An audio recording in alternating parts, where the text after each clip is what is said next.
So then you had another breakup later on? Yeah, we did. This one was probably another, I'm going to guess about another 6 months, 7 months later or so. This one was on me. In my past, like in college, I didn't really have, I guess I didn't really have any limits or boundaries with girls. And porn was also an issue for me back then, on a regular basis. And then I changed my life, and it's not like it got to a point where I didn't do it anymore. It wasn't a habitual thing by any means. I didn't have that control over me. But going back to this breakup leading up to it, I did have a run-in with porn again, and I told a couple of my accountability guys, and like I always had, it's kind of how we do it, we're very honest, but this one just didn't seem right, and I was like, I feel like I need to, and I had the scripture marked down, I'm bad at remembering it, but it was basically, still walking in darkness because I'm not telling the one person I don't want to know. It was kind of easy to tell the guys because that's who I've always told. Mm-hmm. I talked to Chris Beal. He was my mentor at the time. And I already knew I needed to tell her, and I was out of town. So when I got back in town that weekend, I drove over to her house, and I got to her street, and I just parked. And I was He didn't want to come in. I parked there for, I don't know, 5-10 minutes, and I think I kind of prayed. I kind of tried to, don't know if Satan was trying to talk me out of it. And then I just went in, sat on her couch, and told her. And it actually went worse than I thought. And it just, it killed me to see how much it hurt her. And I knew it would, but just to see it, like, I felt just worthless. And, it killed me. Lindsay, it might be, because I think a lot of guys don't realize how that affects a woman. Kind of share what you thought with that and the emotions and feelings that you had as a woman in that. Sure, yeah. I think for a woman, when you first initially hear that your boyfriend, your husband, someone you're dating has looked at pornography once, or maybe it is a habit, I think initially it's a painful, gut-wrenching feeling for a woman to know he's obviously wanting to look at something that I'm not pleasing to the eye for him. Or maybe he wants me to look like a certain girl he's looked at, or in this video, or anything that he's looked at. And so I think for a girl, it takes away a lot of her security and her confidence in who she is. It definitely puts an insecurity in her heart. And I think for me, what I had to do, I responded very badly. So if I could go back now, I would realize I needed to thank him for being honest and open, and then give me some time to process it and have him leave. But instead, I chose to get very angry at him and say things I shouldn't have and yell at him, and basically threatened to break up and not get back together. But I do think for a woman, the feeling is that you don't measure up and that you're not worth what he's wanting. It's real personal. It is. But I think that's all, Satan can use that. Yes. And he drives it in even harder. Exactly. So it's a process to get back to realize what the truth is in it. So how long did you stay apart that time? I would say another 3 to 4 months. Yeah. Did you have contact during that 3 and 4 months? Little. What she would let me have. And I think part of the difference at that time was there was a difference between it being a habitual problem and needing help. I had a run-in, and then afterwards, I did everything I needed to do. It was on my phone, so obviously the first thing I do is install the XXX Church app. And, I was trying to do things, go see somebody to talk to about, to let her know, hey, I am doing everything I can. I don't want this to pop back up.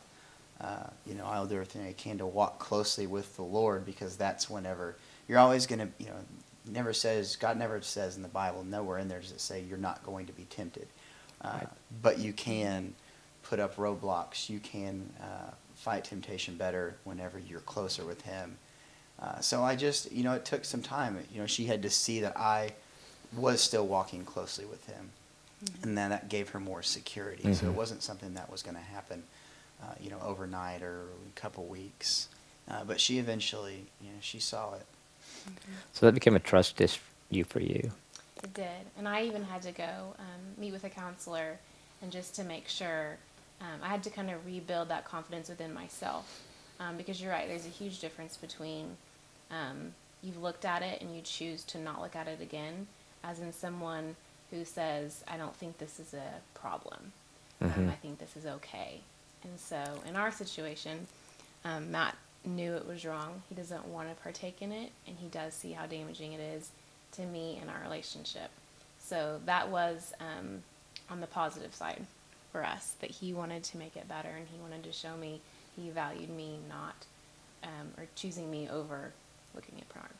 Yeah, that's good. Yeah, and it's kind of not, it's not real, wouldn't be realistic to say, yeah, that, and now we're completely, that's done, it's in the past, and it never comes up again. Because I know, and she'll tell me, it does still pop in her mind. It's not like it's a continuing, thing she worries about. But I've told her, it's not a fun conversation to have, but if you have worry for whatever reason, I was like, just, tell me. That maybe I can't say anything or whatnot. I mean, I have to make it more of a priority to pursue her the way that she needs to be pursued. By the way, she receives love, so she knows I'm pursuing her. I don't ever want her to doubt. That's good. I don't want her to doubt. And I know that there's going to be times where it slips in her head, but I just ask her to be open. Ask me. If you need to ask me, ask me. I think Chris and Cindy, our marriage mentor, said it's not a sexy romantic conversation, it's not romantic. but it's not, but it's real. And it Right. is real. And so we have them, and they're not the funnest thing in the world, but it prevents it from building up over time. That's good. You mentioned that you put the app from XXX Church on your phone. Just what other things have you done just for the guys that are struggling with that and really don't know what to do?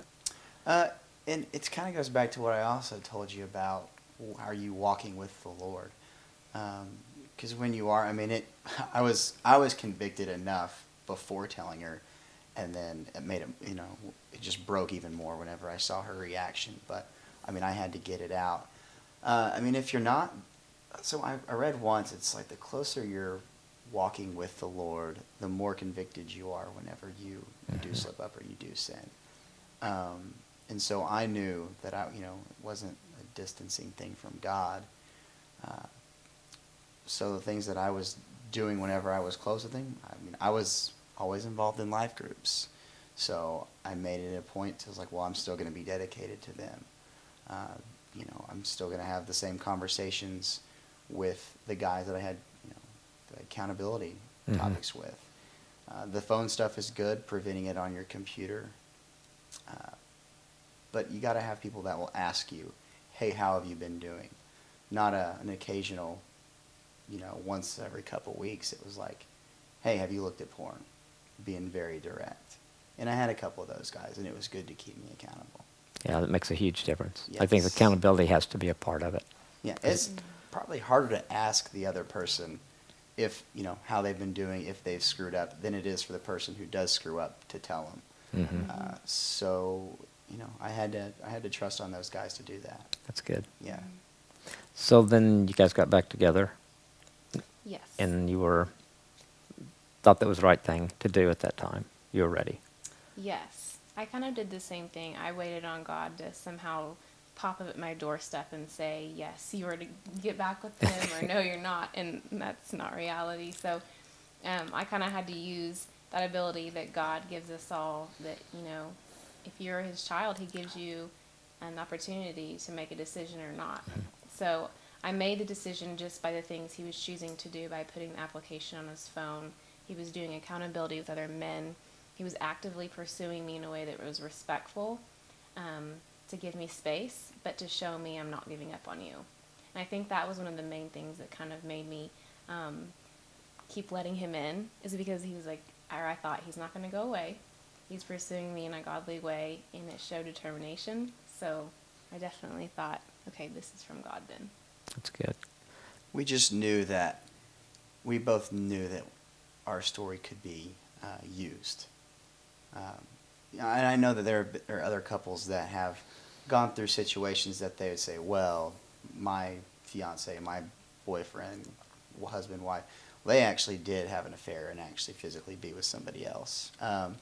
But grace, there's not a certain level of grace that means more than another. I mean, it all comes from the same source. Right. And so if it applies to ours, God's grace applies to anybody's. Whether it's a little, someone might think that their situation's not, I don't know, important or bad enough to really call for God's grace in a situation. I would say it's definitely not true. And obviously we know that there's nothing that either one of us could have done to where God wouldn't have allowed for forgiveness to take place. Yeah. That's good.